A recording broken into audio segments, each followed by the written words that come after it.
যারা এবছর CET exam দিয়েছো অর্থাৎ ম্যাকআউট সিইটি 2026, আজ বিকেলে র্যাঙ্ক কার্ড বেরিয়েছে।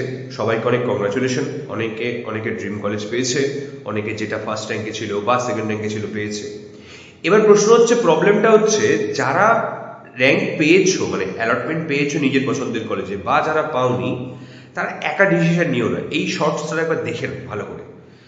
কথা হচ্ছে যে তোমাকে একটা অ্যালটমেন্ট কার্ড দিয়েছে, যদি তুমি একটা দুটো তিনটে চারটে কলেজ লিস্ট করে থাকো, তাহলে অনেকের ক্ষেত্রে ফার্স্ট কলেজ আসেনি, যেমন হেরিটেজ অনেকের ফার্স্ট কলেজ ছিল, আসেনি, হেরিটেজে গিয়ে হাফ ভর্তি হয়ে এসছে।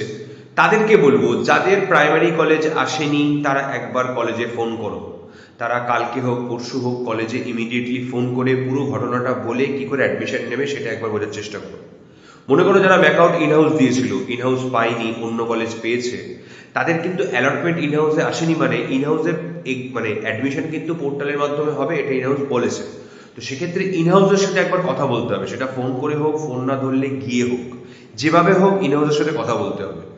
অন্যান্য কলেজ, যারা যাদের ডিজায়ার্ড কলেজ পেয়েছো তারা ইমিডিয়েটলি কলেজে ফোন করো। যারা যাদের ডিজায়ার্ড কলেজ পাওনি, অর্থাৎ যারা এক নম্বরে কলেজটা চেয়েছিলে, তাদের কলেজটা 2 নম্বর বা 3 নম্বরে এসে র্যাঙ্ক খারাপের জন্য, তারা কাইন্ডলি সেই কলেজে ফোন করে বলো বা ম্যাকআউটে ফোন করে বলো যে কি ইস্যু ঠিক হয়েছে এবং সেখানে কি করা যাবে। সেকেন্ড অ্যালটমেন্ট কিন্তু আসার কথা নয়, ম্যাকআউটের নোটিশে কোথাও কিন্তু সেকেন্ড অ্যালটমেন্টের কথা লেখা ছিল না। তাই সেকেন্ড অ্যালটমেন্ট আসবে এটা ভেবে কিন্তু বসে থেকো না।